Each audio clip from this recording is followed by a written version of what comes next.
nandito ka na. Bumalik ka na. Para ano, iwan mo kami ulit, ganon. Hindi mo ba alam ang naramdaman namin nang huli na ng ina? Sana hindi na lang ikaw ang naging ina ko.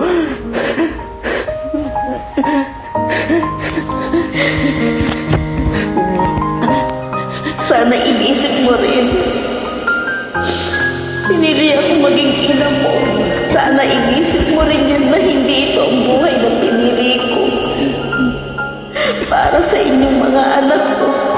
Inisip mo. Binalik kita sa tiyan ko. Sana maisip mo rin na ilang beses kung ginusto na hindi kayo pinanganak. Para hindi nyo na maranasan ang paghihirap dito sa mundo. Pero nandito na kayo sa tiyan ko. Kahit nandito na ako, saan man lupalop ng mundo, ang obligasyon ko sa inyo na bigyan kayo ng magandang buhay dahil magulang nyo ako. Hindi mo ako naiintindihan.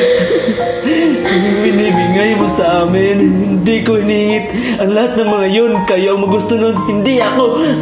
Dahil mahal ko kayo. Mahal ko kayo. Ngayon sabihin mo sa akin. Sabihin mo sa akin. Kailangan ng pera mo. Di mo ko iniintindi. Bakit, Carla? Ang pag-aaruga mo. Ako ba iniintindi mo kahit minsan? Mamahal mo bilang isang ina sa inyong mga anak.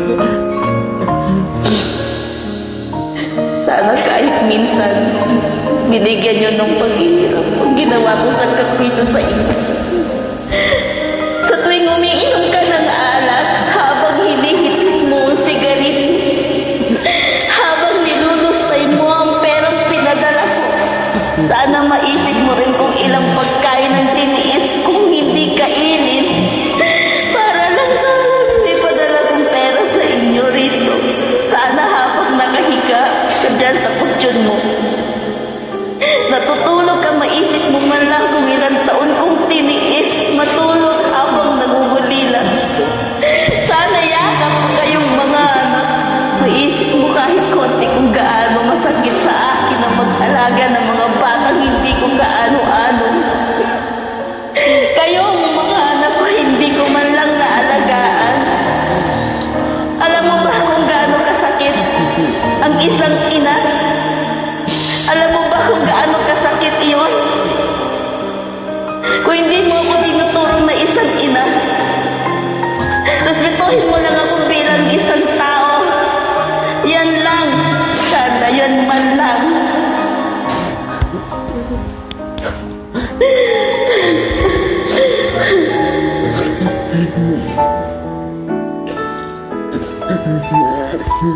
Patawarin niyo ako, mga anak ko.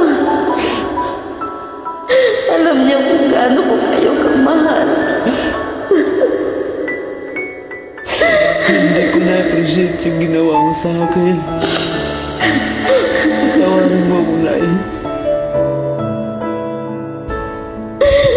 Mahal na mahal ko kayo. At hindi ko naiintindihan dati. Pero ngayon, naintindihan ko na po kung bakit mo kayo umalis. Para po pala sa kinabukasan namin.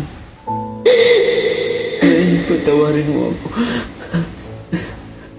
Mahal na mahal ko kayo.